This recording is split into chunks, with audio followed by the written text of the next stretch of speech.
avec un invité de marque qui est Pierre Papon, ancien directeur du CNRS. Et il faut d'abord dire qu'il est physicien de la thermodynamique, disons. Voilà, thermodynamique, et auteur de pas mal de livres sur l'énergie, y compris l'énergie renouvelable, et aussi sur la prospective. Il y a des ouvrages qui s'appellent Bref, récit du futur, prospective 2050, par exemple, ou alors vers une énergie durable. Mais le dernier livre qu'il a écrit là en 2017, et pour lequel vous êtes là, 2050, quelles énergies pour nos enfants. Oui, effectivement, je pense que le débat est le bienvenu parce qu'à l'heure de 2017, où on est menacé par le changement climatique, d'une part, par la perte des énergies fossiles comme le pétrole et l'uranium aussi. Je pense qu'il est temps de s'occuper de ce que nous allons, à quelle énergie nous allons être voués dans les années à venir.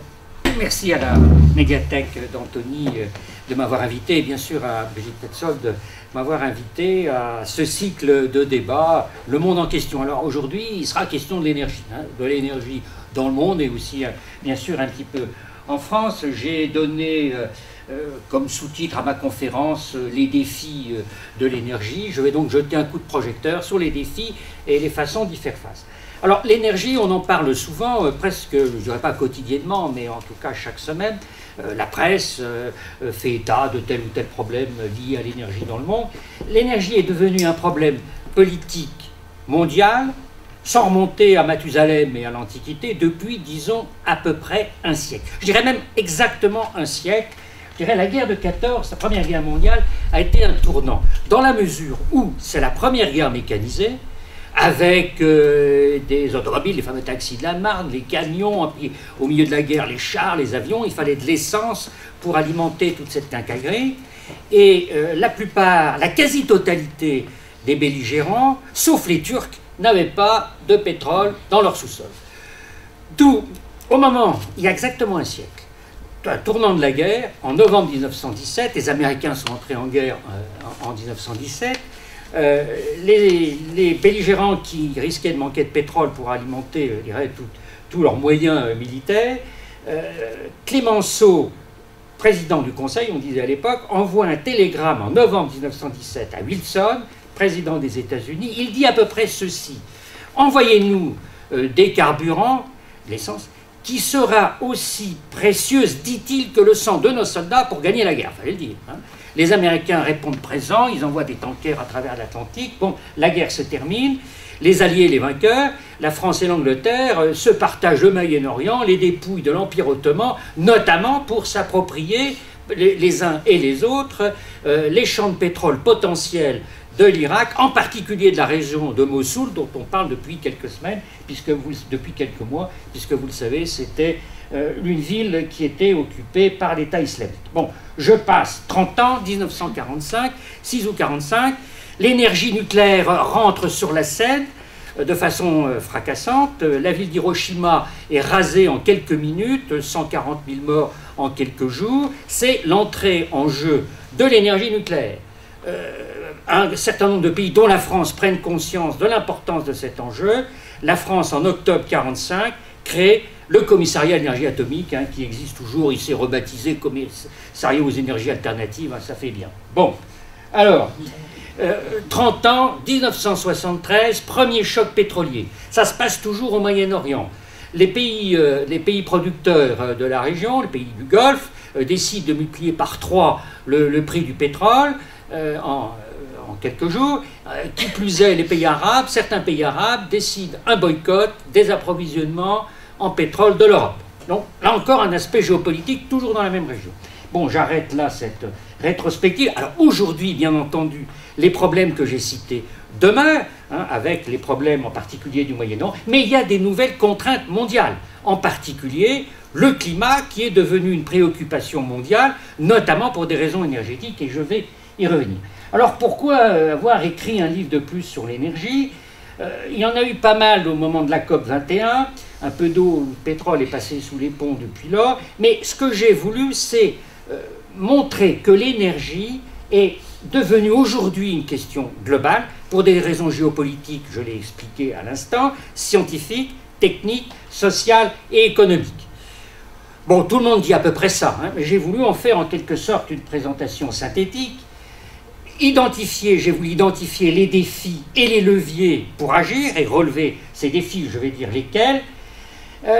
J'utilise une méthode prospective, hein, j'aime bien la prospective, dans mes différentes fonctions je l'ai utilisée. Je me place en 2050 et j'identifie ce que j'appelle des verrous, c'est-à-dire des obstacles technico-scientifiques qu'il faut faire sauter pour je dirais, faire face aux défis. Je m'interroge, est-ce que des ruptures techniques ou scientifiques sont possibles et pourraient nous aider à faire cette transition énergétique? Des innovations sociales sont-elles envisageables? Bon, alors, et comme l'a dit Brigitte Penson, j'ai essayé aussi, mais je ne vais pas m'appesantir là-dessus, de tirer des leçons de l'histoire, d'imaginer des fictions à la fois historiques et des fictions, je dirais au sens science-fiction du terme, pour en tirer des leçons, pour essayer d'en tirer des leçons. Juste un exemple que je donne, je me place, ou je me replace, au début, au XVIIe siècle. Pourquoi? Parce que c'est un peu un tournant pour la politique, enfin pour l'énergie. L'Europe connaissait à l'époque, depuis le XIVe siècle, un phénomène climatique qui n'a pas été bien compris, qu'on a appelé le petit âge glaciaire. Hiver très rigoureux, donc mauvaise récolte, famine, avec des événements politiques à la clé, et pénurie de bois au XVIIe siècle, crise énergétique pour l'époque. L'Angleterre est la première touchée, la France aussi dans une certaine mesure, et disons elle va au charbon, hein, au propre et au figuré, parce que les Anglais avaient du charbon sous les pieds, les Belges en avaient aussi, et ils avaient utilisé même avant les Anglais, dans la région de Liège, et donc ils développent l'exploitation du charbon comme substitut au bois. Ils prennent aussi des réglementations pour limiter la déforestation. Alors là, ça c'est non pas une photo de l'époque, bien entendu, mais d'une diapositive qui est une photo d'un tableau du peintre flamand Bruegel, flamand belge, hein, donc c'est la partie flamande de la Belgique. On voit un paysage divers, ça n'a rien d'extraordinaire, mais on voit des gens qui, sur une rivière, font du patin à glace, vont au supermarché en patin à glace, etc. Bon, scène qu'on ne verrait évidemment plus aujourd'hui. Hein, tu vois, rarement aujourd'hui. D'où, je dirais, cette nécessité d'exploiter le bois, comme je l'ai dit, et déforestation massive en Europe, notamment en Angleterre. Et puis, au même moment, je ne dis pas qu'historiquement, il y a une relation de cause à effet. L'Angleterre, à la fin du XVIIe siècle, tournant du XVIe, XVIIe siècle, invente la machine à vapeur. Enfin, ce n'est pas l'Angleterre qui invente, mais disons des industriels qu'ils appelaient à l'époque la machine à feu, d'ailleurs utilisée pour pomper l'eau des mines de charbon. J'arrête là cette rétrospective, mais je me suis à ce moment-là interrogé. Je ne suis pas le premier, mais je me suis interrogé. Je me suis dit pourquoi la France, comme tous les autres pays européens du continent, ont-ils connu avaient un retard considérable sur l'Angleterre dans l'exploitation non seulement du charbon, mais de la machine à vapeur. Hein, les Anglais ont pris une avance, les autres pays du continent, dont la France, n'ont pas suivi tout de suite. Et, petit fait, pourquoi la France a-t-elle importé pour la première fois la machine à vapeur perfectionnée par Watt, hein, c'est pas Watt qui l'a inventée, en 1780, alors que cette machine à vapeur avait été mise au point début du 18e, transformée par Watt. Elle avait été importée à Paris par des industriels qui s'appelaient les frères Perrier, qui avaient un petit atelier de mécanique dans le quartier de Chaillot, le Trocadéro actuel, pour pomper l'eau de la Seine pour le quartier de Chaillot, et pas pour en faire un outil industriel. C'est quand même assez curieux, ça. Hein. 1830, petit bilan, statistiques de l'époque sont relativement fiables. L'Angleterre, l'Angleterre, Écosse, Pays de Galles, hein, bon, 15 000 machines à vapeur, la France 3 000, la Prusse 1000. On ne disait pas l'Allemagne à l'époque. Bon, hein. Donc on voit le contraste. Alors pourquoi? Donc quels facteurs ont pesé? Donc j'ai inventé une fiction historique, dont je ne vais pas parler maintenant, mais j'en parle dans mon livre, pour essayer de trouver la trace des facteurs clés qui ont joué dans le cas de l'Angleterre et qui n'ont pas joué dans le cas de la France. Alors je résume, parce que je vais m'en servir après, ce que j'appelle des facteurs clés ou des variables clés. À l'époque, la révolution industrielle, le rôle des entrepreneurs et des entreprises, qui a été manifestement important en Angleterre. Angleterre, Écosse, Watt était écossais. La capacité de mobiliser des capitaux, une capacité d'innovation, une relation étroite entre la science, la technique et l'industrie. Ça, c'est caractéristique de l'Angleterre de l'époque, et ces facteurs n'existaient pas, pratiquement pas en France. Je fais une petite parenthèse, et je m'arrêterai là pour revenir sur le point science, technique et industrie, parce que, je dirais, cette anecdote que je vais raconter se passait pas loin d'ici. En Angleterre, toujours au sens, je dirais, Grande-Bretagne, à Birmingham, ça c'est bien une histoire anglaise. Les Anglais, c'est-à-dire Watt, des industriels comme Arkwright, qui était un industriel du textile, Wedgwood, un verrier qui existe encore d'ailleurs, un chimiste Presley, Adam Smith, l'économiste, Joseph Black, un physicien de Glasgow, plus quelques autres, avaient fondé une société qui n'était pas une société secrète, mais qui s'appelait la Société lunaire. C'est pas que c'était des lunatiques, mais ils se réunissaient les nuits de pleine lune pour discuter de sciences, de techniques et d'industrie. Et donc tout ce petit milieu communiquait, et les industriels que j'ai cités tout à l'heure, ils ont acheté la machine de Watt pour développer le textile, pour développer la céramique, etc., etc. En France, pas loin d'ici, sur la ligne du RER, évidemment à l'époque il n'y avait pas le RER, près de la station du RER, Laplace, le grand physicien de l'époque, vers un peu plus tard, 1780-1790, avait une maison de campagne à Arcueil, avec un ami qui s'appelait Berthollet. Ils réunissaient leurs amis, les grands scientifiques de l'époque, dans la maison d'Arcueil de Laplace, d'où le nom de la station de métro, enfin du RER, Laplace, et ils discutaient de science, mais jamais de technique, jamais de technique. J'ai regardé les archives, plutôt les publications qu'ils faisaient, parce qu'ils publiaient tous les mois, tous les 3 mois, les résultats de leurs travaux, jamais question d'industrie. Et ça, c'est un contraste assez marquant entre la France et l'Angleterre. Bon.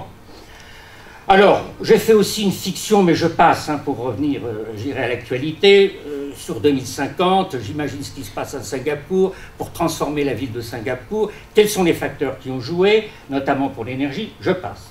Et j'en viens maintenant à la situation aujourd'hui. Où en sommes-nous aujourd'hui, en 2017, s'agissant de la production d'énergie primaire et de sa consommation? Alors l'énergie primaire, c'est tout ce qu'on met dans notre panier énergétique avant de le transformer. Du pétrole avant de le passer dans une raffinerie pour faire de l'essence, du charbon, etc. Alors je symbolise cette énergie par dans le monde, par une vieille pompe à gazole. Bon, je pense que la plupart d'entre vous ne l'ont pas connue, enfin moi je m'en souviens vaguement, vous aussi, vous avez peut-être utilisé. Bon, une vieille pompe à gazole comme ça. Dans la pompe à énergie du monde, il y avait en 2015, dernier chiffre, 13,7 milliards de tonnes équivalent pétrole. Il n'y a pas que du pétrole. Mais on parle en équivalent pétrole. Ça montre l'importance du pétrole. Si vous brûliez une tonne de charbon dans votre chaudière, du bon charbon, vous ne dégageriez que 70% de la chaleur que dégage une tonne de pétrole. Donc on dit une tonne de charbon, c'est 0,7 tonnes équivalent pétrole. Alors, qu'est-ce qu'il y a comme équivalent pétrole? Eh bien, il y a 82% d'énergie fossile. Du pétrole, 32%, du charbon, 28%, du gaz, 22%, 82% d'énergie fossile, donc non renouvelable, bien sûr, épuisable. Et ce chiffre, cette proportion ne bouge pratiquement pas depuis 10-15 ans. Légère baisse et encore. Bon. Donc ça, c'est, je dirais, un constat et on va en tirer des conséquences. Quels sont maintenant les défis? Les défis que j'ai repris dans mon livre, mais là, je dirais, ce n'est pas très original. Simplement, je mets en tête un défi dont on ne parle pas souvent. On en a parlé au moment de la COP 21. Le développement des pays émergents, avec un constat, je dirais, majeur, c'est l'inégalité énergétique entre pays développés, enfin pays en développement et pays développés. Je ne vais pas vous martyriser avec des chiffres, mais quelques chiffres montrent les inégalités énergétiques entre les principaux pays du monde. La France, on consomme 4 tonnes équivalent pétrole par tête par habitant. Les États-Unis 7, donc presque 2 fois plus que nous. L'Afrique subsaharienne, c'est-à-dire tous les pays au sud du Sahara, 0,5 tonnes équivalent pétrole. L'Afrique du Sud doit être à 1,2, le Niger et le Mali doivent être à 0,4. Bon. Donc il y a un contraste terrible. La Chine, 2 tonnes équivalent pétrole par habitant, 2 fois moins que nous, ouais, mais 4 fois plus que les pays africains. Et ils montent, les Chinois. Autre chiffre, 1,2 milliard d'habitants de la planète n'ont pas d'accès direct à l'électricité. On imagine les problèmes domestiques que ça pose. Moi, j'allais souvent ces dernières années à Yaoundé, qui est la capitale du Cameroun, hein, et qui n'est pas un pays pauvre. Le soir, la nuit, disons, la moitié de la ville était dans l'obscurité. Hein, et pourtant, c'est la capitale et pas un pays pauvre. Donc, on imagine les gens chez eux, pas d'électricité pour pomper l'eau. Donc, une partie de la ville a du mal à s'alimenter en eau. Et ce n'est pas le pire. Donc, on voit ce problème que pose cette sous-utilisation d'énergie. Elle est un facteur clé du développement. C'est peut-être une banalité, mais je crois qu'il faut le répéter parce que d'abord, on a une perspective de 9,5 milliards d'habitants sur la planète en 2050, et donc cette inéquité énergétique est une source de tensions internationales considérables. L'ONU l'a déjà remarqué il y a quelques années sans que ça change grand-chose. Bon, deuxième défi, là je ne vais pas gloser beaucoup, il est connu, c'est le réchauffement climatique. Vous voyez cette centrale thermique, cette photo d'une centrale thermique récente, elle est en Pologne. Alors vous voyez les fumées de l'usine, enfin de la cheminée, des cheminées, pardon. Au premier plan, c'est une mine de charbon à ciel ouvert, peut-être de lignite. Bizarrement, il y a des wagons ou des camions blancs pour transporter du charbon. Enfin, c'est le problème des Polonais. Bon. Donc, le constat, il a été fait par, bien sûr, le diagnostic a été fait par les climatologues qui sont unanimes pour souligner que la consommation de combustibles fossiles, pour faire de l'électricité ou autre chose, envoie du gaz carbonique dans l'atmosphère et que c'est la cause principale d'un réchauffement climatique qui est en cours. Bien sûr, il y a des climato-sceptiques, mais je dirais le diagnostic des climatologues, il est unanime. Donc, Convention de l'ONU sur le changement climatique, signée en 92, et puis un point focal, un débat important en 2015, la COP 21, avec une injonction entre guillemets, parce qu'elle n'a pas de valeur juridique. Il faut éliminer le gaz carbonique pour limiter le réchauffement climatique à 2 degrés entre les débuts de l'âge industriel dont je parlais tout à l'heure et la fin du siècle, si possible être en dessous, donc il faut décarboner l'énergie et, je dirais, se divorcer, si je puis dire, avec les énergies fossiles. Troisième défi qui est un peu une limite d'ailleurs, la disponibilité de ressources. Alors là, vous voyez ce technocrate qui est juché sur un baril de pétrole avec des jumelles, il regarde les ressources énergétiques, il dit le pétrole, il y en a encore pour 50 ans au rythme actuel de consommation et de découverte d'ailleurs, le gaz, il y en a pour 60 ans, le charbon 120 ans, l'uranium pour les centrales nucléaires classiques, il y en a peut-être pour 50 ans, 80 ans, donc pas de problème majeur. Ah, vous me direz, mais pourquoi vous dites que c'est un défi s'il n'y a pas de problème majeur? C'est qu'il y a quand même un risque géopolitique dans la mesure, notamment s'agissant du pétrole, il y a la moitié des ressources, de réserves plutôt, sont au Moyen-Orient, zones plus exactement, particulièrement fragiles. Il y a donc là un problème géopolitique. Et de plus, et ça c'est pas dans la liste, si on développe les énergies renouvelables, comme je vais en parler tout à l'heure, on aura besoin de construire des infrastructures, des panneaux solaires, des éoliennes, etc. Et on aura besoin de métaux qu'on appelle critiques pour construire, je dirais, toutes ces infrastructures. Des terres rares, du lithium, etc. Et là, on peut avoir un problème d'approvisionnement d'ici 20 ou 30 ans, avec des risques aussi, je dirais, de monopole de certains pays. J'y reviendrai dans un instant. Alors je résume les affaires là avec cette photo d'une plaque de rue que j'ai prise en Italie. Vous savez, les villes italiennes, ils ont des très belles plaques de rue, hein, c'est pas comme à Paris, hein, avec des plaques de rue en marbre. Et je triche sur la traduction du mot italien carbone, et ça ne veut pas dire carbone, hein, mais ça veut dire charbon. Donc la rue du Carbone est devenue une grande avenue, et ça va se transformer en une impasse. Ça va se transformer en une impasse, d'où l'impératif de la transition énergétique, hein, je fais que me répéter, donc décarboner l'énergie, et dans un instant, je vais dire comment, ou du moins certaines pistes. Alors, en particulier, et c'est ce que souligne la plupart des scénarios, et j'en parle dans mon livre, là je ne vais pas vous assommer avec ça, c'est qu'il faut certainement augmenter la part de l'électricité dans la consommation d'énergie finale, d'électricité qui ne serait pas évidemment produite avec des énergies fossiles, comme dans la centrale électrique polonaise. Environ, là, beaucoup de scénarios disent qu'il faudrait sans doute doubler, ou on doublera la production d'électricité d'ici 2050. Bon, hein, le chiffre peut être discuté. Alors, maintenant, comment faire? Comment faire? Là, je reviens à mes variables clés que j'ai extraites de mes leçons de l'histoire et puis de fiction aussi. En gros, j'en identifie 4 paquets de variables. L'efficacité énergétique, c'est-à-dire consommer moins d'énergie pour obtenir le même résultat. Un exemple, on en parle moins maintenant, mais on peut, les voitures à moteur thermique actuelles, c'est environ 6 litres au 100. Hein, 6 litres au 100. Hein, ouais, non, vous êtes... Oui, hein, 6 litres au 100. On a fixé, les gouvernements, un objectif 2,5 litres au 100 d'ici 20 ans. C'est difficile, mais techniquement pas impossible. Les Japonais disent qu'ils ne sont pas loin. On en parle moins à cause de la voiture électrique. Mais donc on parcourrait le même nombre de kilomètres en consommant 2 à 3 fois moins d'essence. Donc là, efficacité énergétique. Efficacité énergétique pour le chauffage des bâtiments. Beaucoup sont des passoires thermiques. Je ne sais pas ici si c'est le cas, mais pourtant c'est relativement récent. Donc ça, c'est une variable très importante. La démographie et l'urbanisme. J'en ai déduit cette variable d'un certain nombre de mes fictions, et j'y reviendrai. C'est tout le problème des aménagements urbains, des villes économes en énergie, des transports dans les villes.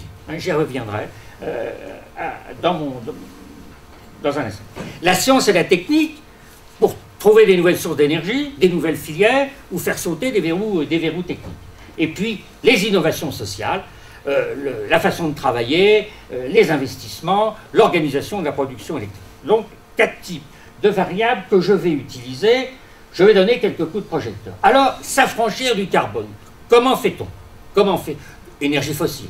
Hein, parce qu'on peut utiliser des biocarburants, je vais le dire dans un instant, à base de carbone, mais c'est renouvelable, dans certaines conditions. Premier coup de projecteur, parce que je ne veux pas être trop long, l'énergie éolienne. Elle est au point. C'est au point. Il y a bien besoin de quelques perfectionnements. Le kilowattheure des éoliennes terrestres est à peu près compétitif dans les pays du Nord, c'est-à-dire l'Allemagne et le Danemark, avec le kilowattheure produit par des ressources classiques, des barrages, des centrales nucléaires, etc., etc. Mais alors on sait produire ou fabriquer des éoliennes de 4 à 5 ou à 6 mégawatts de puissance. Alors qu'est-ce que ça veut dire? C'est 4 à 5 mégawatts de puissance, c'est la moitié de la puissance des moteurs d'une rame de TGV. C'est considérable. Je ne dis pas ça pour que la SNCF mette des éoliennes sur ces TGV. Ils n'arrivent déjà pas toujours à l'heure, donc il n'y aura pas de vent, il ne faut pas y compter. Bon. Le mais concerne les éoliennes offshore, c'est-à-dire en mer. Ça, c'est une photo d'une éolienne vraisemblablement sur la côte du Danemark ou d'Allemagne. Vous voyez un vague clapotis d'eau, hein, donc il n'y a pas des vagues terribles, c'est pas la Bretagne. Bon. Donc, cet éolien offshore, il marche, mais il n'est pas compétitif, sauf peut-être encore au Danemark pour des raisons un peu particulières. En France, on n'a pas encore d'éolienne offshore qui marche. Il y en a une qui vient d'être inaugurée au Croisic pour la transporter quelque part, mais pour l'instant, on n'a pas d'expérience. Les Anglais ont davantage. Mais disons que, hormis peut-être l'Allemagne du Nord et le Danemark, ça n'est pas encore compétitif. L'éolien terrestre le sera très probablement en France d'ici 2 ou 3 ans. L'éolien offshore, probablement pas avant 10-15 ans en France. Mais on envisage des éoliennes en mer d'une très grande puissance, 20 MW, donc 2 fois la puissance d'une rame de TGV, ou d'un train complet de TGV, hein, 2 fois 8 voitures, ce qui est considérable, les mettre sur des plateformes flottantes, évidemment accrochées au fond de l'eau pour pas qu'elles s'en aillent, et ça veut dire un mât de 150 mètres de haut, et puis des pales de 250 mètres de diamètre, gigantesques. Quelques problèmes techniques, c'est peut-être pas insurmontable, probablement pas insurmontable, ça veut dire qu'il faut un métal spécial pour les pales d'éoliennes, pour pas que ça se torde, et puis que ça résiste à la corrosion, donc beaucoup plus cher, mais c'est pas impossible, c'est pas impossible. Donc ça, probablement, l'éolien, pour les pays européens, la Chine aussi fait beaucoup d'éoliens terrestres, notamment en Mongolie, sauf qu'ils ont des problèmes de construire des lignes électriques depuis la Mongolie pour ramener le courant à Pékin. Bon. Ce qui n'est pas une mince affaire. Le solaire. Le solaire est une autre façon d'utiliser une énergie renouvelable pour faire de l'électricité, notamment le solaire photovoltaïque. Je souligne que le solaire nous envoie 6000 fois, 6000 fois notre énergie quotidienne. Alors on peut utiliser une partie de cette énergie, on le fait déjà, pour produire de l'électricité avec des panneaux solaires. C'est ce qu'on appelle la filière photovoltaïque, hein, représentée ici. Donc des panneaux, par exemple dans un désert, il y a des cailloux là. Qu'est-ce que c'est qu'un panneau? C'est un assemblage de petites cellules, des carrés bleus là, de 10-15 cm, avec dans 95% des cas un semi-conducteur qui est le silicium. Alors qu'est-ce qui se passe du point de vue de la physique? Ce qu'on appelle les photons, les petites particules de lumière, frappent le semi-conducteur, éjectent un électron qui va dans un circuit extérieur et produit un courant électrique. Bon, c'est au point. Le coût des panneaux solaires ou des cellules a fortement chuté depuis 5 ans, d'un facteur 3 à 4. Il y a eu aussi un dumping des Chinois, hein, qui a écroulé l'industrie allemande des panneaux solaires et français. Bon. Le rendement, il est au maximum de 25%, avec des concentrateurs. C'est pas qu'on s'y prend mal, mais le silicium, pour ne parler que de lui, il n'absorbe qu'une partie du rayonnement lumineux. Le rouge, pas très bien le bleu et le vert, ça limite le rendement. Alors on peut utiliser d'autres semi-conducteurs. Hein. Par exemple, un semi-conducteur qui est l'arsénure de gallium, ASGA, qui absorbe mieux le bleu et le vert. Si on mixe ça avec du silicium, rendement 40-45%. Mais le coût des panneaux ou des cellules est 2 fois, 3 fois plus élevé. Alors, donc l'intérêt est limité. C'est beaucoup utilisé sur les satellites, mais là on ne regarde pas la dépense. Hein. Bon. Donc il faut trouver, pour améliorer le rendement, il faut trouver d'autres matériaux. Il y a des matières plastiques qui sont semi-conductrices, mais c'est rendement pas terrible, 10-12%, mais c'est beaucoup moins cher à produire. Un matériau qui pointe un peu le bout du nez, c'est ce qu'on appelle des perovskites. C'est un mélange matériaux organiques, matériaux inorganiques. Rendement 22-23%.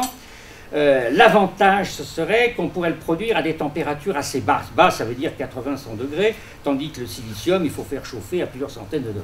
Et donc le coût des cellules serait fortement abaissé. Alors, aujourd'hui, le kilowattheure solaire, il est compétitif dans les pays à fort ensoleillement, les pays du Golfe Persique, la Californie, le sud de l'Espagne.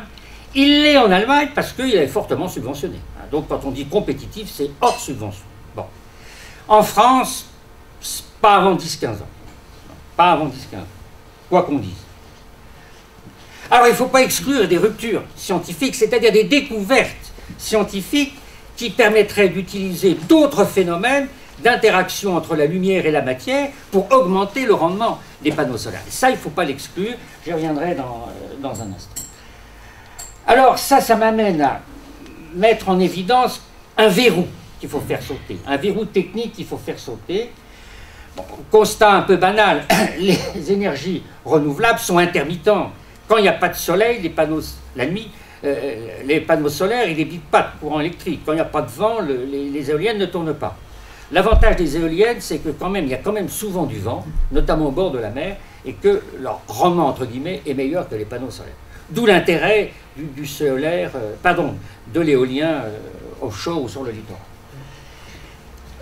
Donc il faut stocker l'électricité en dehors des heures de pointe pour l'utiliser aux heures de pointe. Par exemple, le soir. Le soir, il n'y a pas beaucoup de soleil, notamment l'hiver, donc il vaut mieux avoir stocké l'électricité produite dans la journée. On peut le faire par des barrages, mais tout le monde ne peut pas mettre un barrage à sa porte.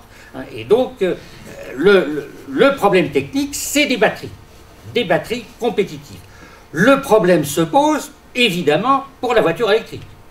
Là, c'est l'utilisation de l'électricité, mais il faut avoir des batteries performantes. Alors, j'illustre la difficulté dans l'entreprise, mais aussi les progrès, par ces deux diapositives, là à gauche, la voiture ici en haut, 1890, voiture belge. Son propriétaire l'avait appelée la jamais contente, parce qu'il fallait recharger ses batteries tout le temps, 20 km ou 30 km d'autonomie. Mais c'est la première voiture qui, en 1899, a franchi les 100 km/h. Et là, à l'époque, l'avenir, c'est la voiture électrique.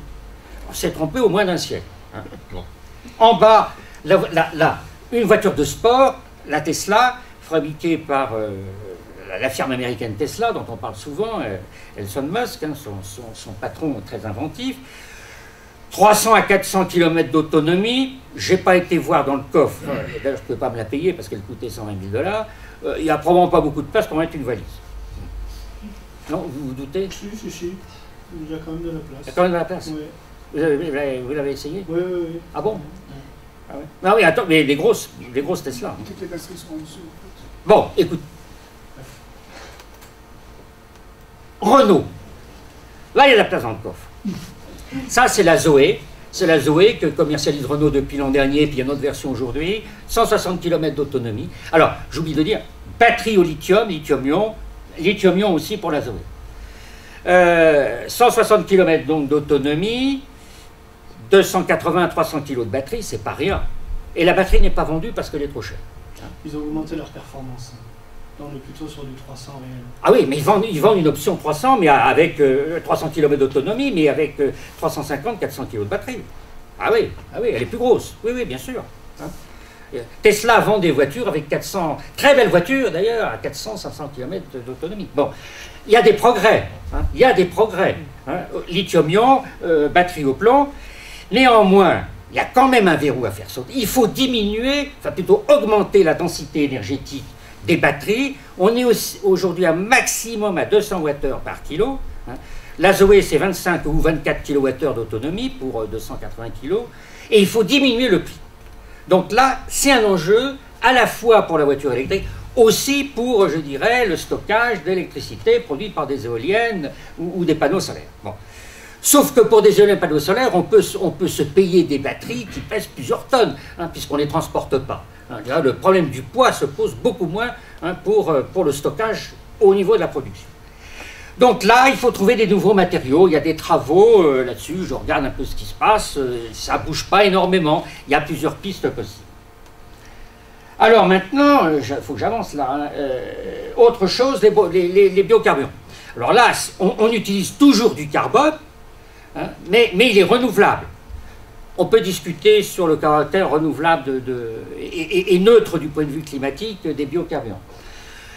En France, alors les biocarburants, c'est de l'éthanol mélangé à l'essence. Hein, il est vendu dans toutes les pompes à essence, hein, presque toutes les pompes à essence, le E8510. 7 à 8% des carburants en France, soit de l'éthanol, soit du biogazole.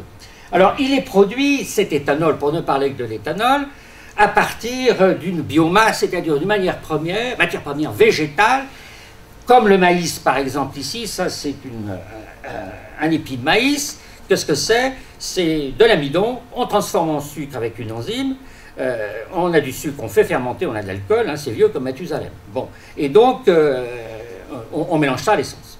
On peut rouler complètement, les Brésiliens, ils roulent à l'alcool, hein, donc avec des voitures complètement à l'alcool, mais il faut modifier le moteur. Mais ça n'est pas raisonnable, dans la mesure où on utilise une matière première végétale dont la finalité, c'est l'alimentation humaine, ou animal, et qu'on va vers une population de la planète 9,5 milliards d'habitants, et qu'il faudra bien nourrir, etc. Ça n'est pas raisonnable, éthiquement raisonnable.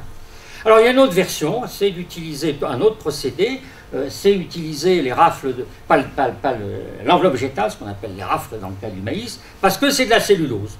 C'est un sucre, On peut le couper en petits sucres avec une enzyme, hein, je symbolise les choses, hein, et faire fermenter. On retombe sur le problème précédent, on obtient l'alcool. Mais le rendement est moins bon. C'est ce qu'on appelle des biocarburants de deuxième génération. Mais c'est faisable, c'est faisable.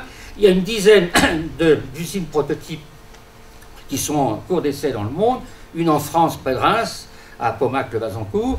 Ça semble marcher. Alors, il y a une rupture scientifique qui est en cours ou qui est possible. C'est d'utiliser les méthodes de la génétique, c'est-à-dire de reprogrammer le génome, c'est-à-dire les gènes d'une bactérie, d'une cellule végétale, d'une algue, pour que reprogrammer, alors les gènes d'une cellule, les gènes de votre chat, de nous, de maïs, hein, pilotent la synthèse de molécules au sein d'une cellule. Ça peut être un sucre, ça peut être une graisse, etc. Donc si on modifie ça, on peut modifier la production. Alors, la manipulation a été faite, c'est pas récent, en 2013 par des Coréens qui ont modifié 2 gènes d'une bactérie très classique, Escherichia coli, hein, qui fabrique directement un hydrocarbure. Rendement déplorable. Hein. Mais disons, c'est une voie possible. C'est une voie possible d'utiliser ce qu'on appelle la biologie synthétique ou le génie génétique.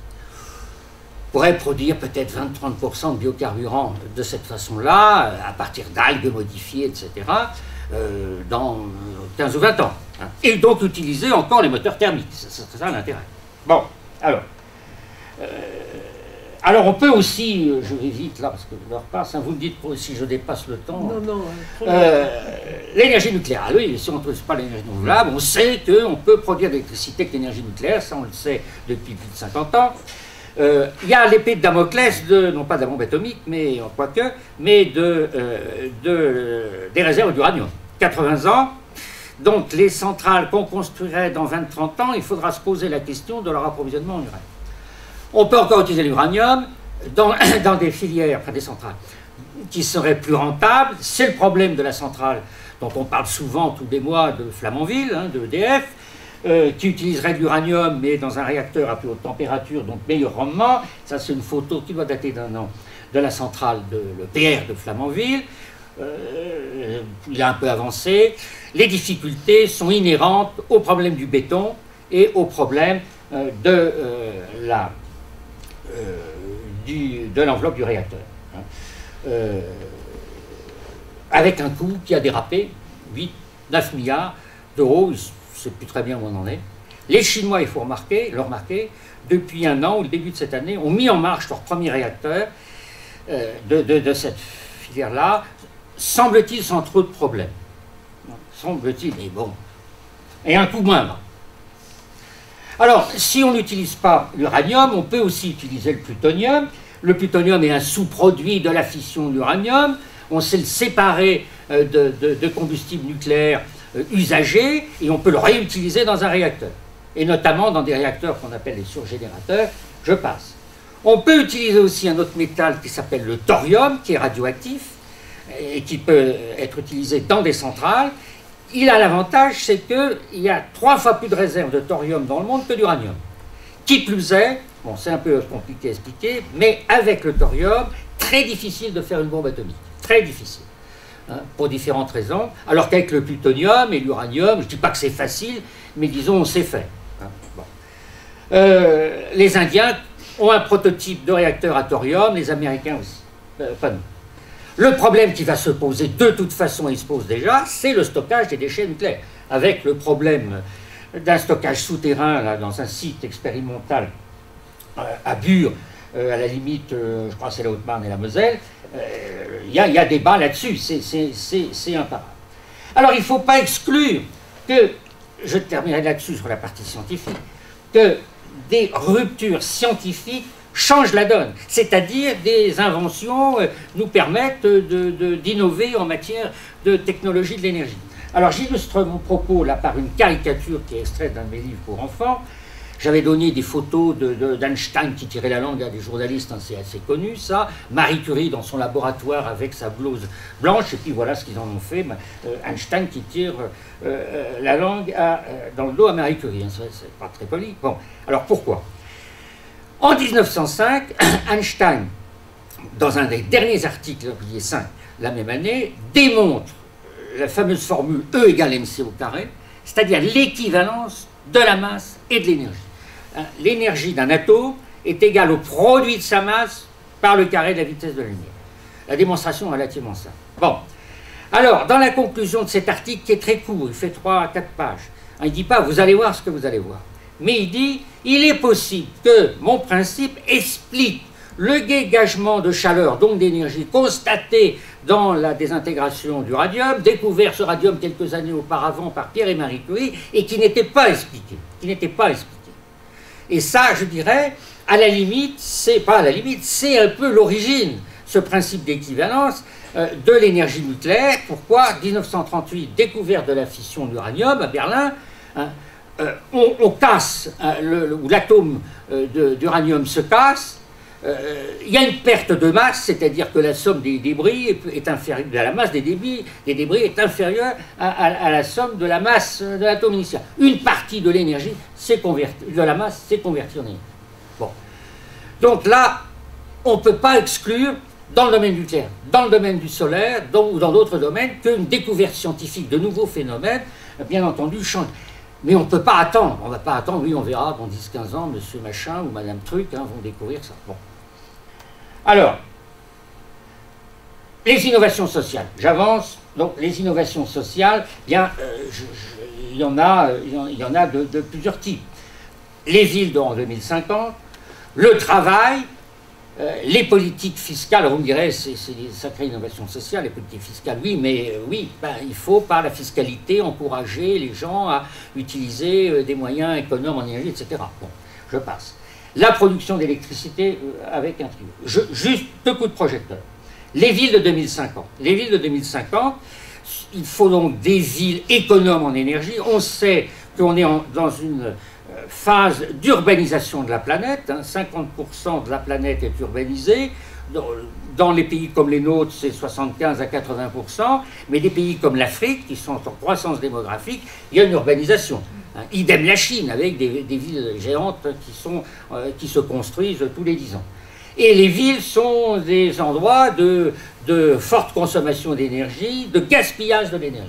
Donc il faut concevoir des villes économes en énergie, utilisant, quand c'est possible, les énergies renouvelables, et avec une mobilité urbaine et périurbaine, notamment avec des véhicules électriques, si on veut se débarrasser des énergies fossiles. Bon. 2 exemples, alors c'est ce qu'on appelle des éco-quartiers à l'échelle d'une ville, 2 exemples français, il y en a d'autres, à Grenoble, dans le centre-ville, un quartier qui s'appelle le quartier de la Bonne, c'est une ancienne caserne qu'ils ont transformée avec des appartements en principe économes en énergie, les gens de la ville disent que c'est pas si économe en énergie que ça, mais enfin bon. À Issy-les-Moulineaux, très récemment, ceux qui connaissent Issy-les-Moulineaux, il y a un fort. Le fort a été transformé en médiathèque, bon, pourquoi pas, et la municipalité a construit un quartier de HLM et aussi d'immeubles vendus aux particuliers, très économe en énergie. D'après ce que j'entends dire, c'est pas mal réussi. Bon. Donc ça, c'est véritablement l'urbanisme avec la mobilité, c'est-à-dire les transports en ville, qu'ils soient individuels ou collectifs, que ce soit des voitures du style, des voitures comme en location, c'est un enjeu très important. Je saute pour la production d'électricité, beaucoup de scénarios misent sur un trio pour la production d'électricité, à l'horizon 2040-2050. Un trio de producteurs. Je raisonne en franco-français, un organisme, enfin, une entreprise nationale, EDF, disons, produisant 60-70% de l'énergie de base, quel que soit le temps, la météo. Et donc assurant notamment le passage des heures de pointe, parce que c'est ça le problème. Deuxième acteur, des coopératives, créées par exemple par des municipalités, etc., pour produire des énergies renouvelables, avec des fermes éoliennes, des fermes solaires. Bon, on peut imaginer une petite ville qui crée à sa périphérie une petite centrale solaire ou éolienne, assez loin du centre, parce que quand les éoliennes, ça fait du bruit. Bon. Et qui alimente la ville ou le village en électricité et qui revend sur le réseau en électricité qui n'est pas utilisée. Et puis le troisième acteur, ce sont les particuliers. Particuliers qui s'équipent en panneaux solaires, si on a une maison, en toit, en terrasse, etc., pour sa propre consommation. Ils sont donc à la fois producteurs et consommateurs. Et revendent le courant électrique, ce qui se fait actuellement, sur le réseau.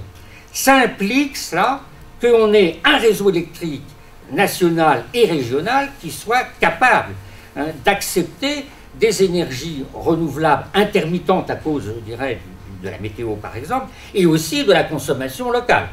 Aujourd'hui, comme on ne produit que 4 à 5% d'énergie renouvelable, ce n'est pas un problème, mais si c'était 20 à 30%, ce serait un problème. Donc là, il y a un verrou technique à faire sauter. Au dire des spécialistes, ce n'est pas considérable, mais il faut le faire, pour que le réseau soit capable d'accepter ces productions électriques les plus diverses. Alors ça, c'est une photo disons, un genre de quartier de la Défense relooké, si je puis dire, avec des gratte-ciel, avec des panneaux solaires sur les toits.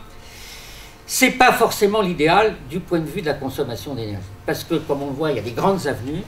Donc, vous avez des grandes distances à parcourir pour aller chercher votre pain ou conduire vos enfants à l'école. Ça veut dire, évidemment, un système de transport collectif ou individuel adapté. Bon, ce n'est pas forcément l'idéal. La ville idéale, c'est la ville d'Haussmann, à Paris. À l'époque, en 1860, on ne s'occupait pas de consommation d'énergie, on prenait du charbon ou du bois, mais ça a été conçu, je dirais, pour être économique en déplacement. Vous n'avez pas, dans certains quartiers de Paris, vous n'avez pas plus d'un kilomètre, au maximum un kilomètre à faire pour tout faire. Bon.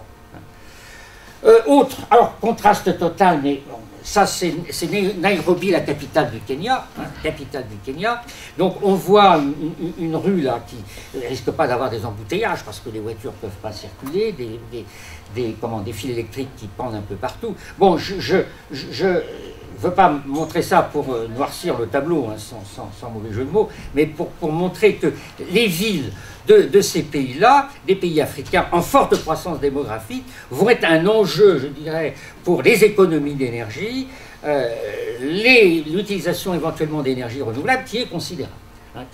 Ça se pose aussi en Asie, ça ne se pose pas qu'en Afrique, mais beaucoup moins en Europe, bien entendu, ou aux États-Unis. Quelques mots pour terminer sur la France.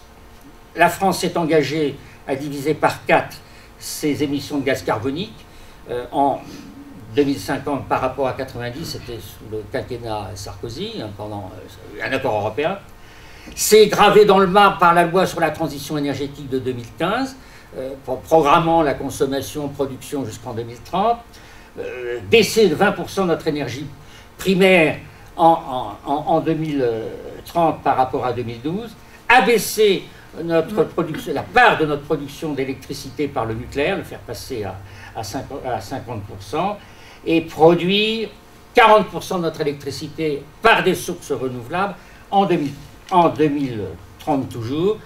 On était en 2015 à 17%, donc on voit le chemin encore à parcourir. Bon, je passe ça. Plan climat présenté par le gouvernement au mois de juillet, par Nicolas Hulot. Objectif extrêmement ambitieux, qui va au-delà du facteur 4. La France sera neutre du point de vue carbone, des émissions de carbone, c'est-à-dire de CO2, en 2050. On s'est engagé, par le facteur 4, de diminuer, ce qui est déjà beaucoup, d'un facteur 4. Mais là, zéro émission. Zéro émission de gaz carbonique en 2050. Précision supplémentaire donnée par le gouvernement, enfin Nicolas Hulot. Fin de la vente des voitures à moteur thermique en 2040. Je dis bien de la vente des véhicules à moteur thermique en 2040. Ce qui veut dire implicitement pas de voiture hybride. Peut-être qu'il n'a pas fait attention, mais ça exclut les voitures hybrides. Puisque les voitures hybrides, il y a un moteur à essence. Bon. Je mets point d'interrogation, est-ce faisable? Bon. Prime pour la rénovation des bâtiments, etc. Je passe sur le détail, on pourra y revenir si vous voulez. Je conclue maintenant parce qu'il est temps. La géopolitique de l'énergie sera différente en 2050, avec un poids majeur de l'Asie pour des raisons économiques et démographiques, notamment de la Chine et de l'Inde,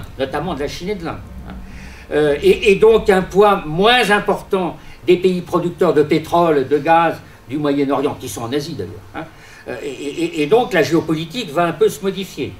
En revanche, un rôle important des énergies renouvelables qui pourra avoir peut-être une dimension géopolitique si, en particulier, on a besoin de métaux qu'on appelle des métaux critiques pour construire des éoliennes, construire des panneaux solaires, etc. Avec aujourd'hui, pour certains de ces métaux, un quasi-monopole de la Chine. Aujourd'hui, un quasi-monopole de la Chine. On se rend bien compte que là, il y aura un problème. Situation de l'Afrique par rapport aux défis, je dirais, énergétiques, je mets un point d'interrogation.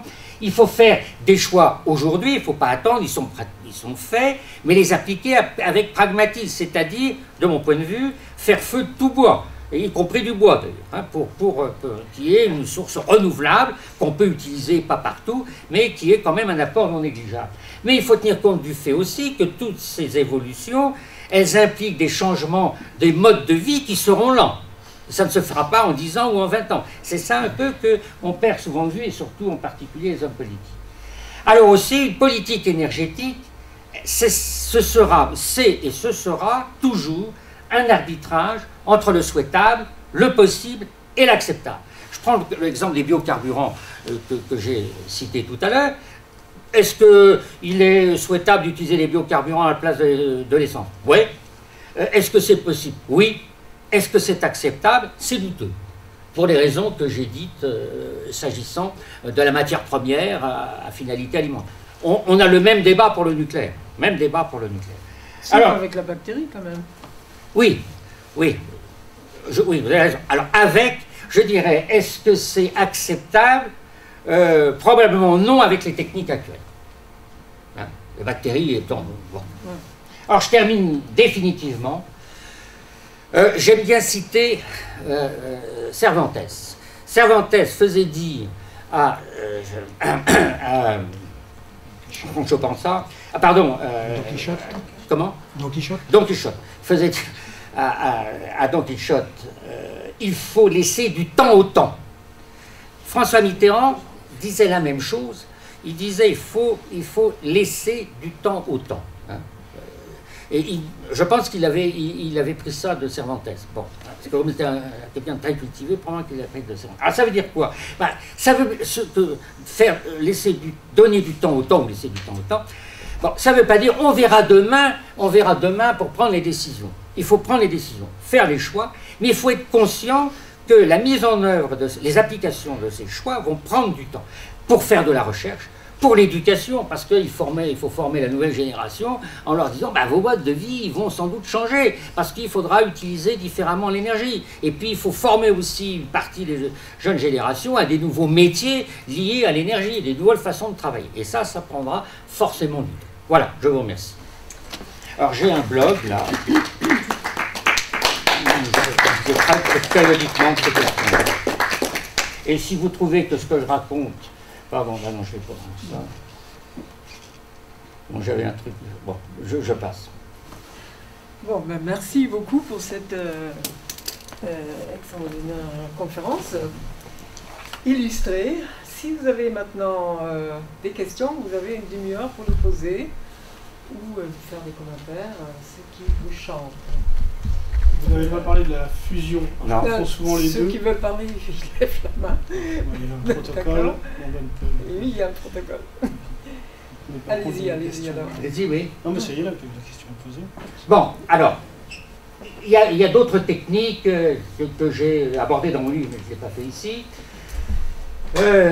Disons très futuristes. On peut faire le contraire de la fission avec des atomes, c'est-à-dire les fusionner.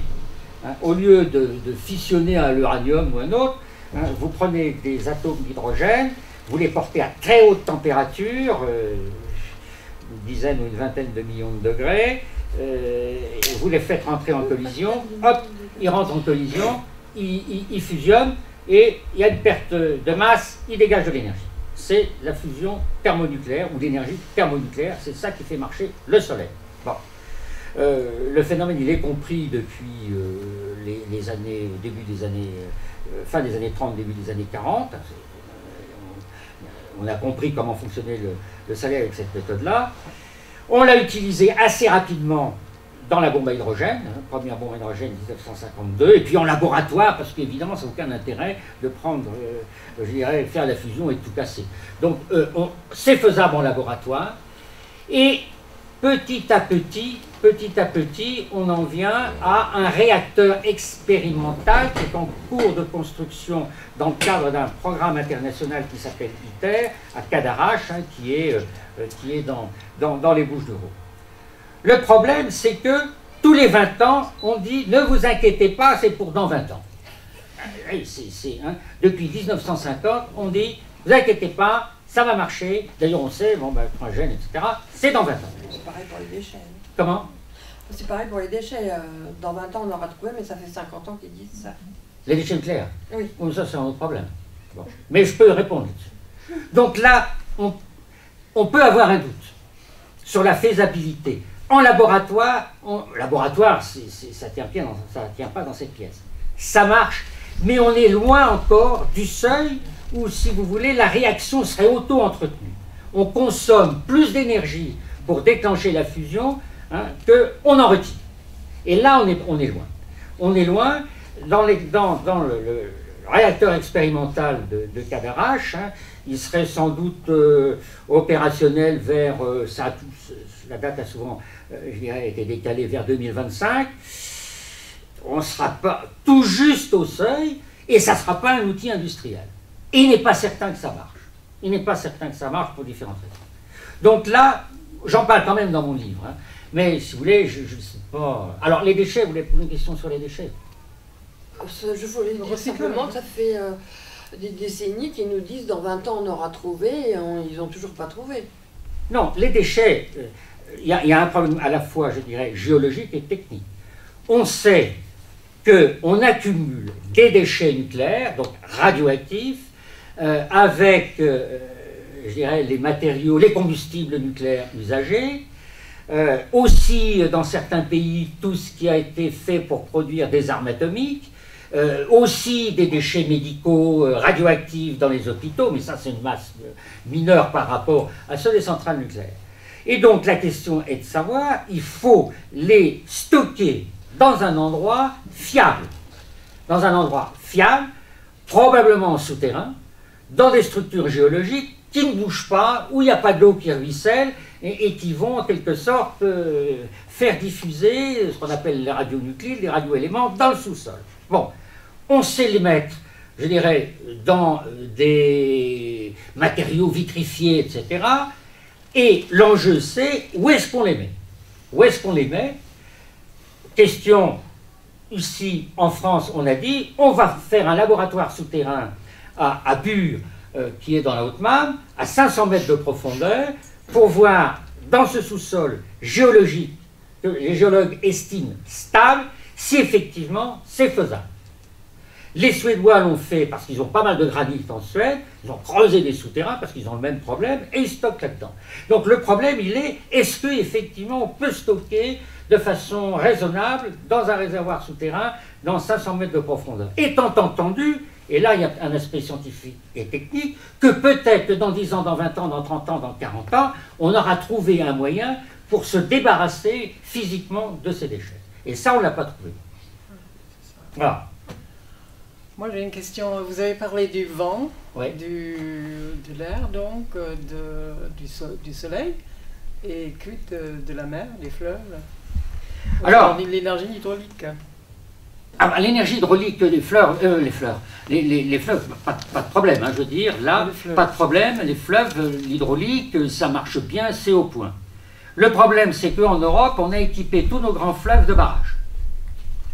En Europe, je parle.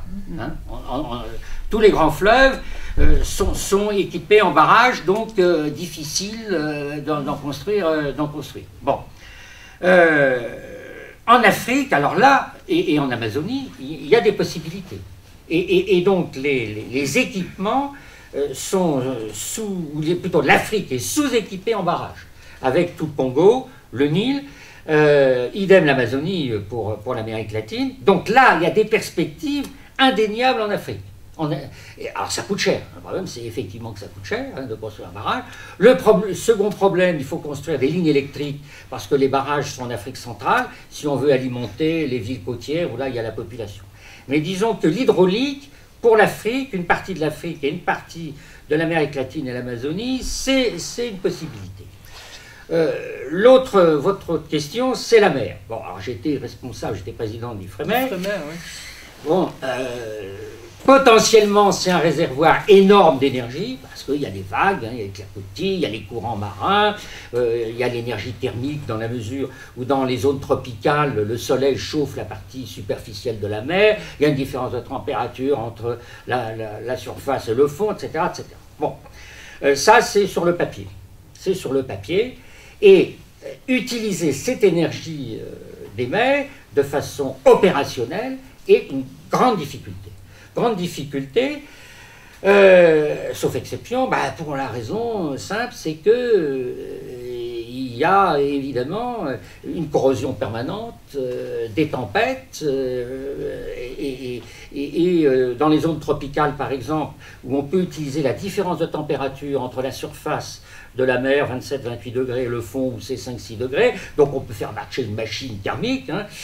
Les zones tropicales, on l'a vu cet automne dernier dans toute la région du golfe du Mexique, y compris les Antilles françaises, les tornades, etc. Et je dirais toutes les installations mises en surface sont fichues en l'air en 2 coups de pierre à peau. Donc ça, c'est le problème. C'est un problème majeur. La seule exception, ce sont les usines marémotrices où vous utilisez le flux et le reflux dans un estuaire.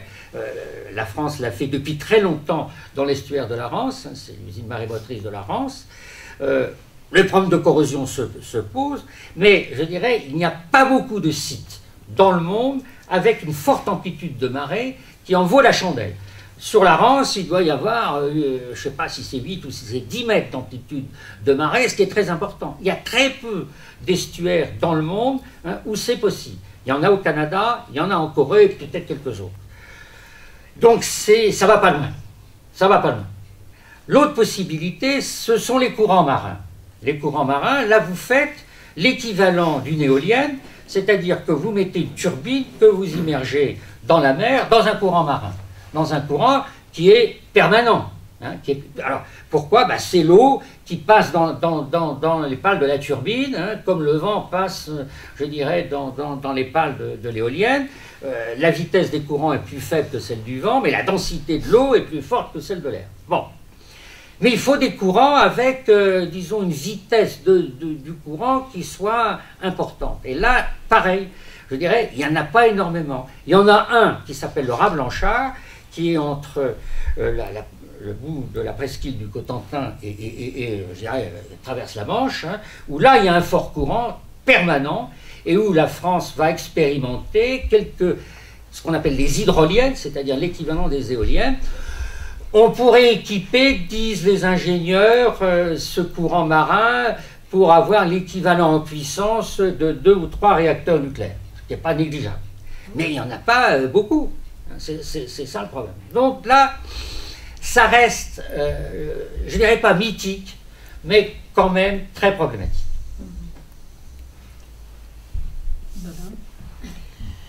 Moi, je suis surprise d'avoir vu, soit dans des journaux, soit sur Internet, que d'autres pays ont des stockages, comme en Allemagne où ils stockent l'énergie, par exemple éolienne, sous forme d'air comprimé dans des sous-sols. Aux États-Unis, ils avaient commencé aussi. En Australie, ils avaient fait de grandes piscines qui ressemblent à des piles, mais en grande dimension. Et ici, on a l'impression qu'on ne peut pas stocker l'énergie, alors que d'autres pays le font. Alors, le problème du stockage d'électricité, oui, donc vous avez raison, c'est une question très importante. Importante, je l'ai mentionné. Alors, la façon le plus simple, entre guillemets, de stocker l'électricité, c'est un barrage. Vous construisez un barrage, vous avez un lac au bas du barrage, et vous pompez l'eau du lac en bas, vous la faites remonter en haut dans le barrage, dans le lac du barrage en haut. Quand vous avez besoin d'électricité, vous tournez la vanne dans le sens contraire, ça retombe dans les pompes et ça ferait l'électricité. Vous perdez 10 à 15% au passage. Bon. Oui, bon. Mais on sait faire.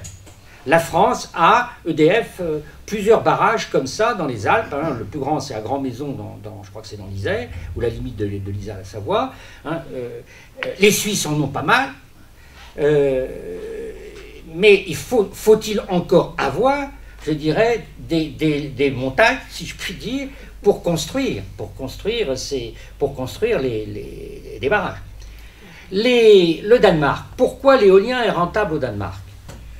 Notamment, ils produisent, avec des éoliennes sur le littoral. Quand les éoliennes tournent la nuit, les Danois sont couchés, ils se couchent en général assez tôt dans ces pays-là, bon, hein, et donc ils envoient l'électricité qu'ils n'utilisent pas en Norvège. La Norvège a énormément de barrages dans ses fjords, hein, donc ils font ce que j'ai dit, ils pompent, etc. Le lendemain, ils ouvrent les vannes, ils renvoient l'électricité en Allemagne ou ailleurs, au passage ils prennent 10 à 15% de taxes. Bon, hein, donc là, si vous voulez, la géographie joue. La géographie joue.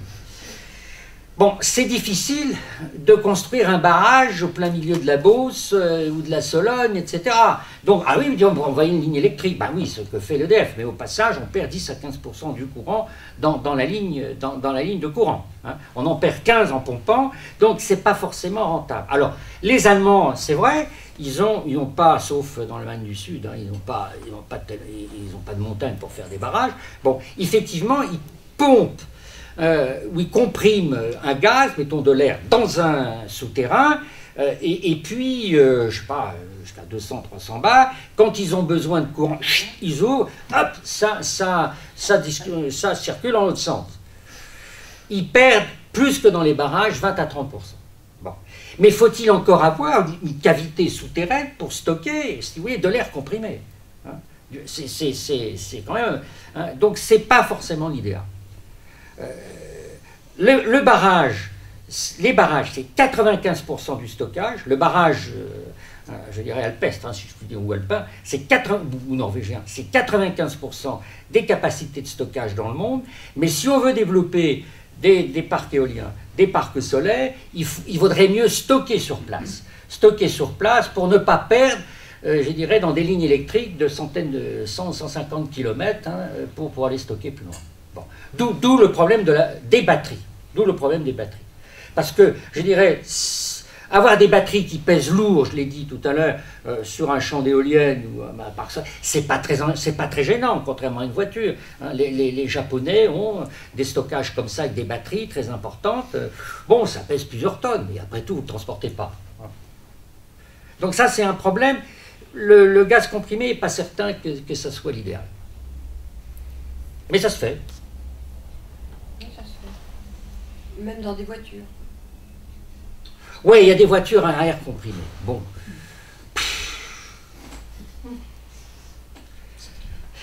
Il faut vous comprendre. Le problème des voitures, quelle qu'elle soit, c'est de faire le plein. Le plein d'essence, le plein d'électricité. Si vous utilisez de l'air comprimé, où est-ce que vous allez faire refaire charger votre voiture? Il faut une pompe, un garage, etc.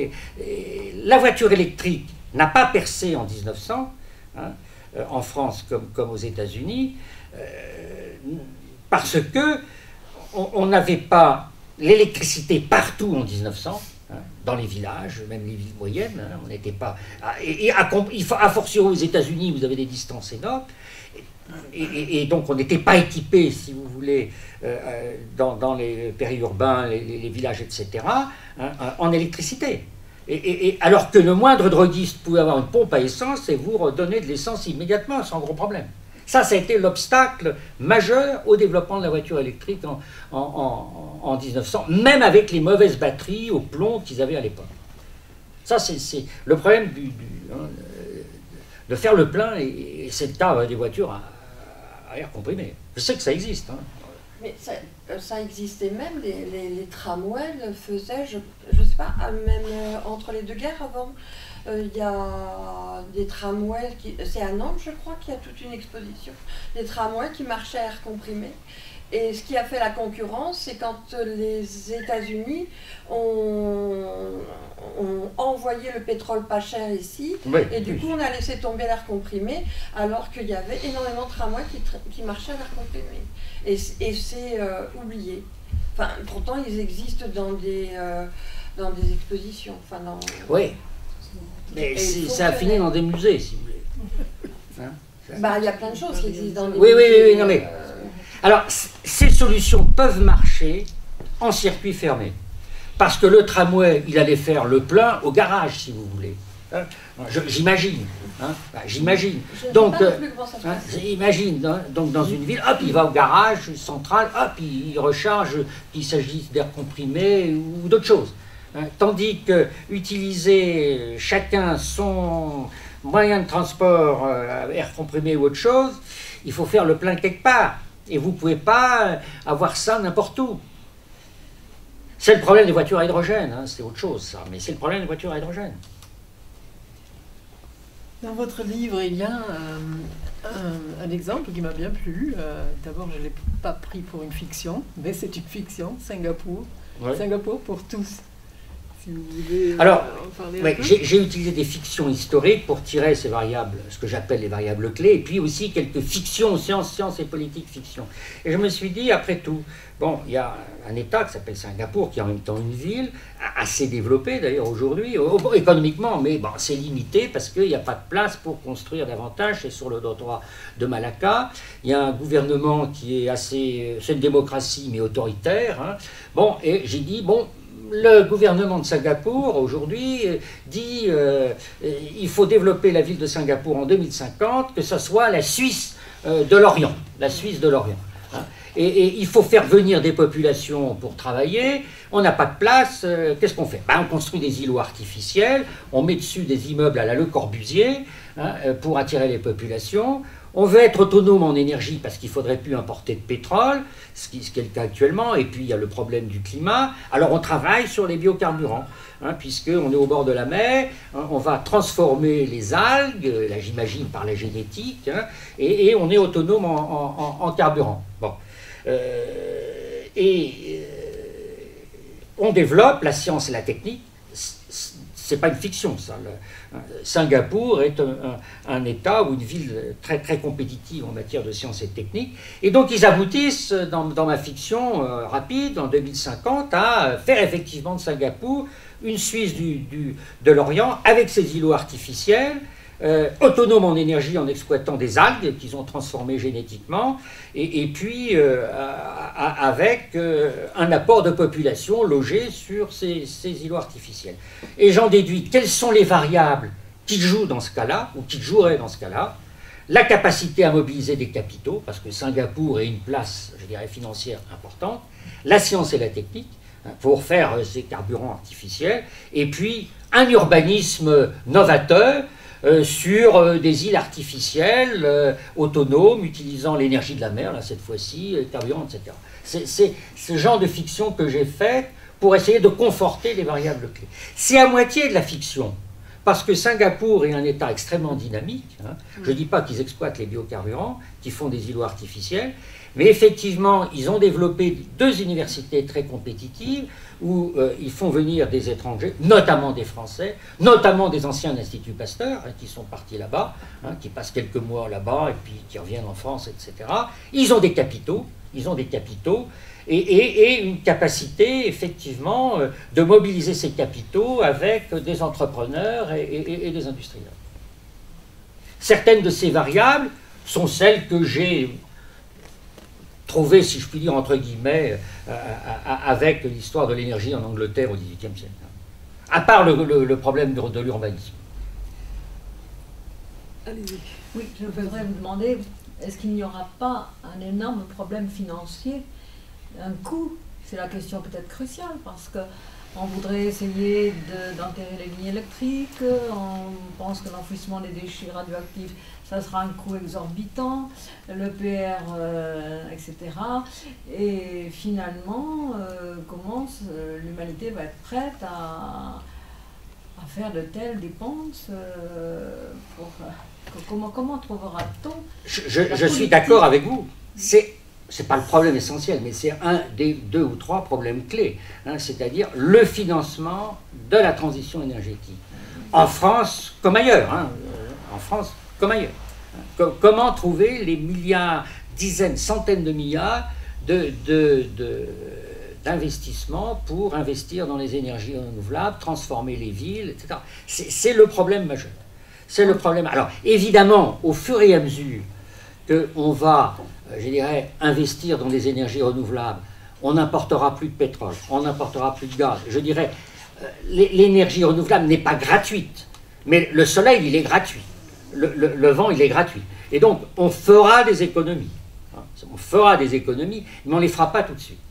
Non, je suis d'accord avec vous. D'ailleurs, les scénarios que j'ai cités dans mon livre, hein, qui sont des scénarios internationaux, sont là-dessus très, très interrogatifs, hein, parce que, bon, ils estiment que c'est entre 500 et 1000 milliards de dollars par an, à l'échelle mondiale, hein, qu'il faudrait dépenser pour s'équiper en énergie renouvelable, en voitures électriques, transformer les villes, équiper l'Afrique aussi en moyens pour utiliser l'énergie et électrifier ou électriser, si je puis dire, l'Afrique. Hein, pour 70% des pays, des habitants de l'Afrique subsaharienne, ils n'ont pas l'électricité. Donc ça coûte cher. Et ça, c'est un enjeu majeur. C'est un enjeu majeur. Alors, il y a une discussion qui est en cours depuis des années, c'est de dire, bon, alors, il ne faut plus utiliser les énergies fossiles. Pour ça, il faut inciter les gens à passer à une autre énergie. On taxe le carbone. C'est-à-dire, on taxe les émissions de gaz carbonique ou le carbone, hein, je dirais, dans un morceau de charbon. Et par conséquent, cette taxe sur le carbone pourrait être utilisée par les pays pour investir ou pour aider, par exemple, les Africains eux-mêmes à s'équiper en énergie. Mais ça, le débat, il est flottant, si je puis dire, et par exemple, dans les conclusions de la COP 21 à Paris, en 2015, c'est évoqué, mais je dirais marginalement. Parce qu'il n'y a pas d'accord. Il n'y a pas d'accord. Hein. On voit bien, par exemple, les Américains, Trump, il dit non seulement il est climato-sceptique, il ne veut plus, je dirais, se conformer à l'accord de Paris. Hein. Il a en plus libéré, je dirais, toutes les contraintes à l'utilisation du charbon qu'avait mis Obama, etc. Bon, les Polonais eux-mêmes, ils disent, mais voilà, nous, on a 80% de notre électricité avec du charbon. Le débat, il est aussi à l'échelle européenne. Hein. Et parce qu'effectivement, ce n'est pas le miracle, il est déjà taxé, hein, le carbone. En France, hein, il y a des émissions de CO2 sont taxées. Hein. Donc d'abord, il y a des fortes taxes sur les produits pétroliers, et il y a une taxe carbone qui s'ajoute, je ne sais plus combien elle est, je crois qu'elle est à 15 € la tonne. Hein. Il y a un marché du carbone en Europe, hein, parce qu'on donne aux entreprises des droits à émettre du gaz carbonique, et si elles ont dépassé ces droits, elles peuvent racheter, je dirais, des quotas d'émissions. Le coût du carbone, c'est 5 ou 6 € la tonne. Donc, ce n'est pas dissuasif, parce qu'il n'y a pas d'accord. Ça, c'est le problème majeur. Je suis d'accord avec vous, c'est le problème majeur. Et puis, vous citez un chiffre assez effrayant, c'est-à-dire la diminution des investissements publics dans la recherche et le développement pour les nouvelles énergies. J'ai lu ce matin, oui, c'est un peu hasard, bon, parce que je reçois par Internet, comme tout le monde, hein, bon, un certain nombre de rapports, un rapport de l'Agence internationale de l'énergie que j'ai reçu ce matin, bon, très, très court, 10 pages, sur les dépenses de recherche, développement public, donc des États, de l'Agence internationale de l'énergie, c'est-à-dire tous les pays développés. Cette agence qui dépend de l'OCDE, son siège est à Paris, le quartier de la Muette, et ils font des très bons rapports d'ailleurs. Et là, un rapport sur la recherche. Hein, les dépenses de ces pays-là, eh bien, elles ont diminué légèrement, mais elles ont diminué depuis 2 ou 3 ans. Hein, de 1 à 2%. Mais elles ont diminué, alors que tout le monde dit il faut augmenter la recherche scientifique et technique. Hein, elles ont diminué. Hein, les recherches financées par les États. Elles avaient très fortement diminué après le premier choc. Elles ont augmenté après le premier choc pétrolier, 1973, hein, jusque 80. Hop, elles ont diminué entre 80 et 92, 80. Elles ont réaugmenté jusque 2008, crise économique, là. Et là, depuis lors, elles plafonnent. Et hop, depuis 2-3 ans, elles diminuent d'environ 1% par an. Donc là, si vous voulez, il y a deux discours, finalement. Il y a deux discours hein, qui sont tenus à la COP 21 par les acteurs, tous les pays, etc. Il faut augmenter les dépenses de recherche, etc. Puis finalement, on constate qu'il n'y a rien. Qu'il n'y a rien. La France est parmi les pays qui, dans sa dépense publique de recherche, dépense le plus. Hein. Il y a le Japon, la France, en proportion. Hein. Le Japon, la France, la Corée et les pays d'Europe du Nord. En proportion. Hein. Alors, j'ai une petite question, c'est peut-être saugrenu, mais si on arrive à régler ce problème de l'énergie, est-ce qu'on ne se heurtera pas ensuite, parce qu'il ne faudra pas étudier le problème de l'eau, on va manquer d'eau.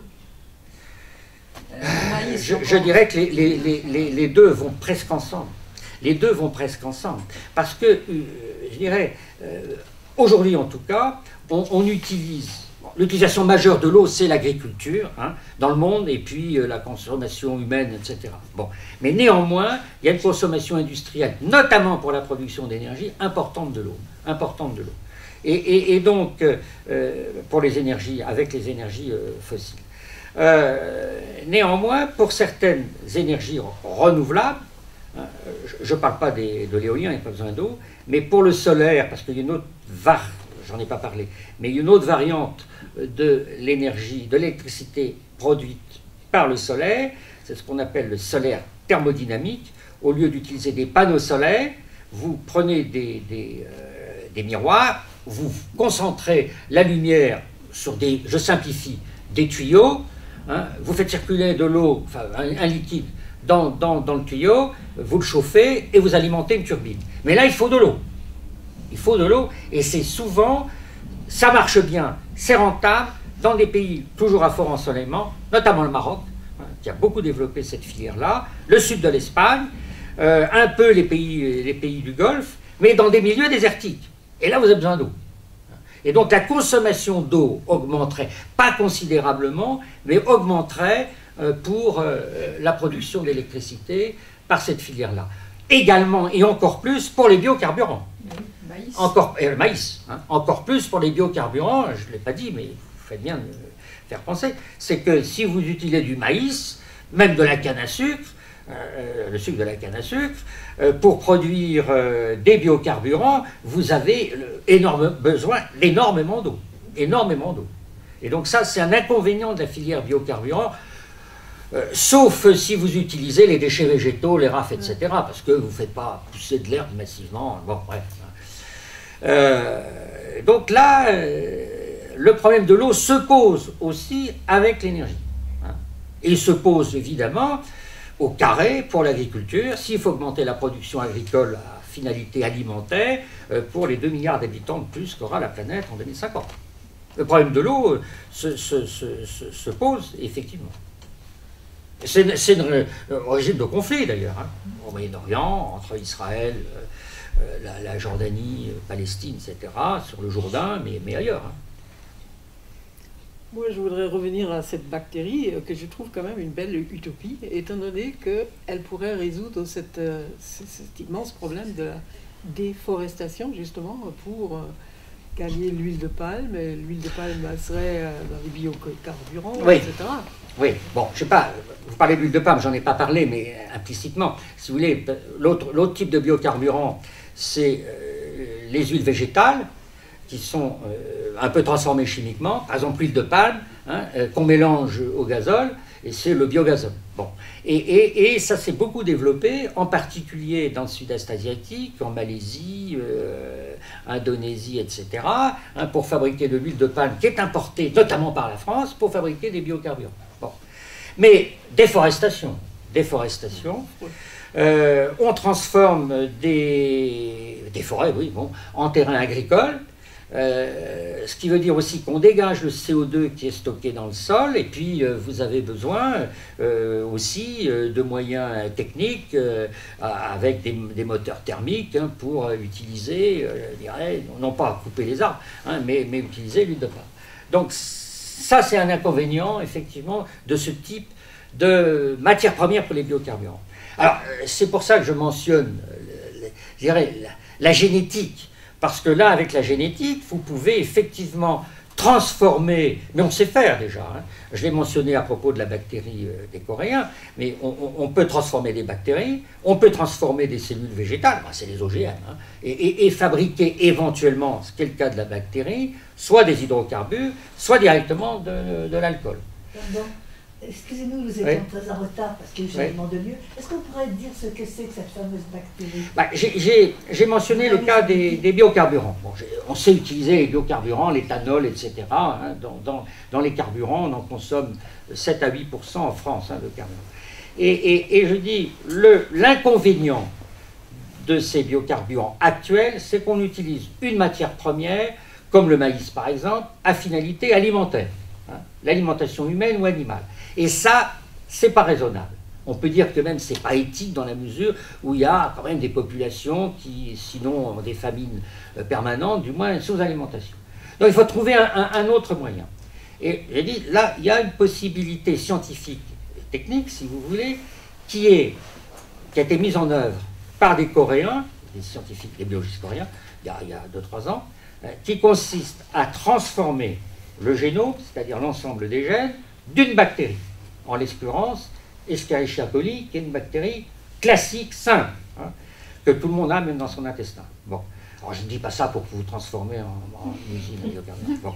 Ils ont modifié 2 gènes, et la bactérie, qui normalement ne produit pas des hydrocarbures, a produit des hydrocarbures, avec un rendement qui est vraiment très mauvais, mais en laboratoire. Donc l'idée, c'est de dire, bon, est-ce qu'on ne peut pas transposer cette technique non seulement à des bactéries, mais aussi à des microalgues pour qu'elles produisent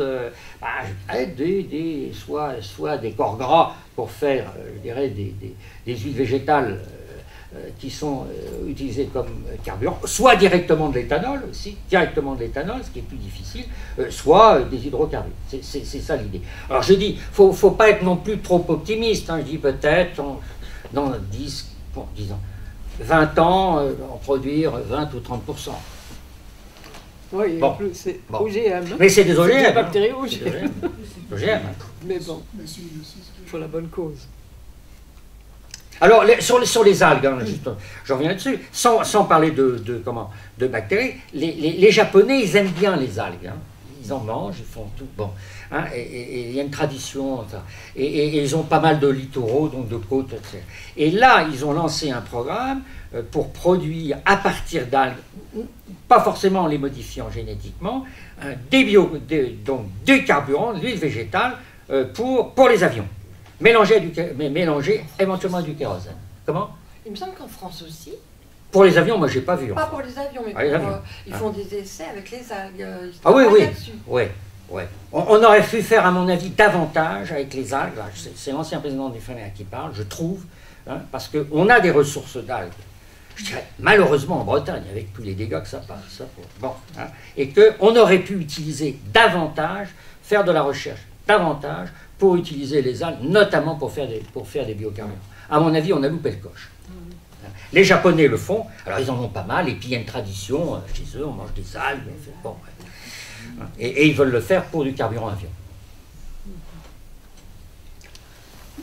Pas d'autres questions? Sinon, on est arrêté. Ah, oui. Voilà, monsieur. Oui. Vous nous parlez des différentes hypothèses d'énergie renouvelable, les difficultés de transport, donc ça veut dire des lieux de production et des lieux d'utilisation qui peuvent être locaux, régionaux, nationaux. Oui. Comment on peut mettre tout cela en réseau et quel est le niveau d'échelle souhaitable en termes régional, en termes d'un État, en termes par exemple européens, et toutes les conséquences sociales que cela entraîne. Et peut-être que c'est la question principale. Vaste question, j'allais dire. Sur l'organisation sociale que nous aurons à adopter. Vaste question. Hein. Bon. Le scénario que j'ai mentionné là, hein, avec un trio de producteurs, c'est ça. Hein, une entreprise nationale, des producteurs locaux, hein, et je dirais particuliers. Ça veut dire que pour beaucoup de problèmes énergétique, pas seulement l'électricité, je dirais l'échelle territoriale jouera un rôle bien plus important dans les 20 ans qui viennent qu'aujourd'hui. Aujourd'hui, pour l'alimentation je veux dire, en énergie, vous vous reposez sur EDF, sur EDF et Engie pour la distribution, vous vous reposez sur ex-Gaz de France, donc... oui, Engie. Oui, c'est Engie, pardon. C'est Engie, c'est... Bon. Vous reposez sur Engie pour... ou Total éventuellement sur l'approvisionnement en gaz. Sur l'essence, pétrole, y compris biocarburant, vous vous reposez sur les grands pétroliers, mettons Total. Hein, bon. Donc, les grandes entreprises. Hein. Si vous avez des panneaux solaires sur votre toit, vous l'utilisez chez vous, et éventuellement vous le vendez à EDF. Hein. Bon. Donc là, il y a encore une organisation très centralisée. Mais si on parle renouvelable, solaire et éolien, éventuellement géothermique, j'en ai pas beaucoup parlé parce que, à part le chauffage, il n'y a pas énormément de ressources en France sur le territoire métropolitain. Il y en a à La Réunion, l'île de La Réunion, peut-être à la Martinique. Bon. Mais donc, ce sont des sources qui sont décentralisables ou décentralisées. Le soleil, il y en a partout. Le soleil, il y en a partout. Du vent, il y en a plus ou moins partout. Plus ou moins. Il y en a plus en Bretagne que dans la Beauce. Bon. Donc l'échelle territoriale va jouer davantage dans 10 ou 20 ans. Le territoire, alors ça veut dire quoi? Ça veut dire un département ou une région. Un département ou une région. Pour, je dirais, mutualiser des efforts à une échelle de, mettons, 100 ou 150 km d'équipement, de réseaux électriques importants, de moyens de stockage, c'est cette échelle-là qui va jouer. L'échelle individuelle, le particulier qui peut monter ses panneaux solaires sur sa maison, encore faut-il avoir une maison et un terrain pour le faire. Donc c'est valable, je dirais, dans un niveau rural ou périurbain. Hein. Donc l'échelle territoriale va jouer un rôle important, en particulier aussi pour tout ce qui est mobilité, c'est-à-dire véhicules électriques, dans les villes, le périurbain, avec des organisations de location de voitures qui peuvent être, comme Autolib, des entreprises, éventuellement une municipalité qui s'en charge, etc. Donc là, c'est un changement, je dirais, de mentalité. Moi, je suis d'accord avec vous. Conséquences sociales, ben oui, il faut sans doute avoir une autre conception du transport, de la mobilité, de la propriété de l'automobile. Est-ce qu'on peut davantage se reposer sur la location, le système style Blablacar, etc. Hein, je crois que c'est un changement de mentalité, mais qui petit à petit fait son chemin. Je pense que ça prendra du temps. Mais échelle territoriale, je dirais le département ou la région du style, mettons Île-de-France, mettons Centre, très très grande région peut-être plus difficile, mais ça, la bonne échelle, c'est vraisemblablement pour les énergies renouvelables une centaine de kilomètres. Bon, écoutez, on est arrivé à la... Oui, 1h30 passée. Je vous remercie pour votre écoute et intervention pour certains.